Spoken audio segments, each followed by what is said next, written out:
आज हम पढ़ने जा रहे हैं सूरदास के पद। क्लास 10th में पहली कविता है जिसमें 4 पद दिए हुए हैं।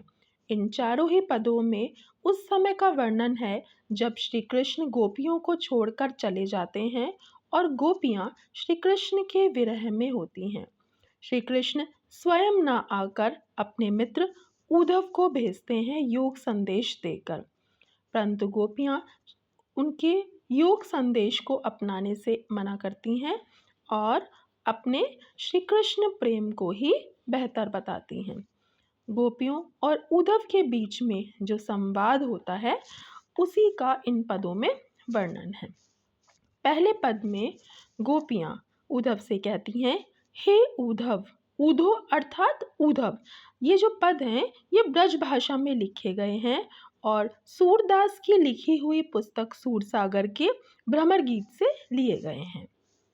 गोपियां उद्धव से कहती हैं, हे उद्धव, तुम हो अति बड़भागी, तुम बहुत भाग्यशाली हो। बड़भागी का अर्थ है भाग्यशाली। वास्तव में वो उन्हें भाग्यशाली कहकर व्यंग्य करती हैं। व्यंग्य करना मतलब उन पर ताना कसती हैं। कहती हैं कि तुम तो भाग्यशाली हो, मतलब भाग्यहीन हो, जो श्री कृष्ण के साथ रहते हुए भी उनसे कभी प्रेम ही नहीं कर पाए। कहती हैं, अपरस रहत। अपरस रहत मतलब अछूते रहे हो। अपरस रहत स्नेह तगाते, कि स्नेह के धागे से तुम हमेशा अछूते रहे हो। अपरस मतलब अछूते रहे हो। स्नेह तगा मतलब प्रेम के धागे से। नाहिन मन अनुरागी, ना ही तुम्हारे मन में किसी के लिए प्रेम है। पुरैनी, पुरैनी मतलब कमल, पात मतलब पत्ता, कमल का पत्ता। अब यहाँ पर गोपियाँ इन 2 पंक्तियों में उद्धव के व्यवहार की तुलना करती हैं। सबसे पहले वो करती हैं कमल के पत्ते से।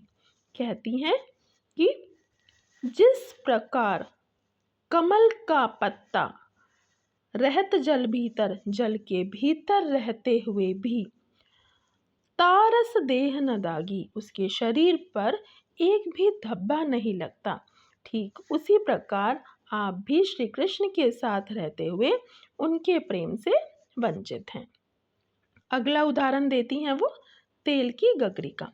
कहती हैं, जिस प्रकार जल में तेल की गगरी को यानी तेल से भरे हुए घड़े को यदि डुबाया जाए, बूंद न ताको लागी, उस पर एक बूंद भी नहीं टिकती, ठीक उसी प्रकार आप हे उद्धव, आप श्री कृष्ण के साथ रहते हुए भी उनके प्रेम से दूर हैं, उनके प्रेम से वंचित हैं।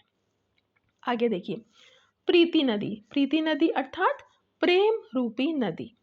इस पंक्ति में आपसे अलंकार भी पूछा जाता है बोर्ड एग्जामिनेशन में, तो इस पंक्ति में रूपक अलंकार है। कहती हैं कि आपने प्रेम रूपी नदी में पाँव ना बोरियो, पाँव ना बोरियो का मतलब पाँव नहीं डाले हैं, पाँव नहीं डुबाए हैं। दृष्टि न रूप परागी, आपकी दृष्टि में किसी अन्य के लिए प्रेम नहीं है। सूरदास जी के माध्यम से गोपियाँ कहती हैं, अबला हम भोरी, कि हम तो भोली भाली अबलाएं हैं।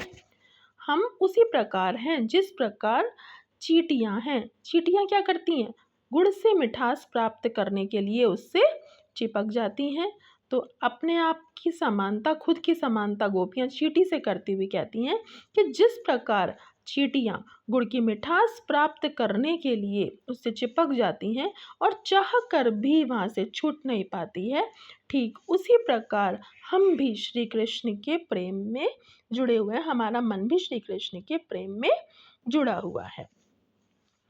इसके बाद इसके 3 पद और भी हैं और इन पदों में से हमेशा बोर्ड एग्जामिन में क्वेश्चन पूछा जाता है, तो ये बहुत ही इंपॉर्टेंट है, इन्हें आप बहुत ध्यान से पढ़ें।